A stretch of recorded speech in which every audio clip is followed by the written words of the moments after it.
What would the South be without sweet tea? I talked to two experts who offer their ideas of what makes sweet tea the staple beverage of the South.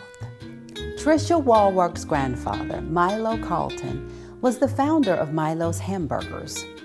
He began serving pre-sweetened tea at his hamburger shop way back in 1947.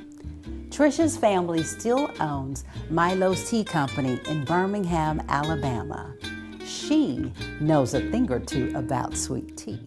My family had such a unique experience with sweet tea, and that is because when my grandfather opened his first restaurant in April of 1946, World War II was coming to a close and sugar had been rationed.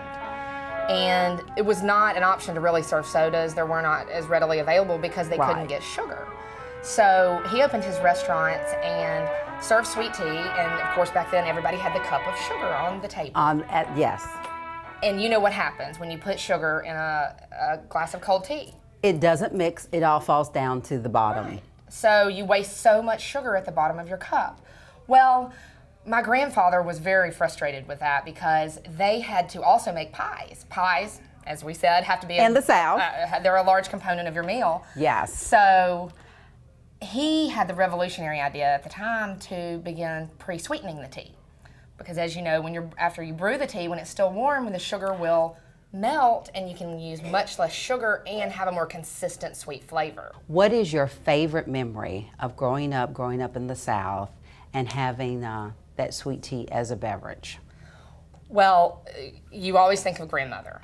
Everybody, when you think of sweet tea, you think of your grandmother's sweet tea. I think there's a Southern saying that you never marry a man until you know how to make his mama's sweet tea. Yes. Have you heard that one? Yes, I have. So my favorite memory with tea is exactly the same as yours. It's at my grandparents' house in the backyard drinking Milo's famous tea as a child. Playing in the backyard, and the same exact story, just a different place and my family. See, it's a wonderful, wonderful Southern tradition. Can't do without it, can't live without it. And I always enjoy sharing that with friends who visit, because when you go back to the Southern hospitality, the sweet tea is just such a great component to welcome people in and make them feel as if they visited the South. Absolutely.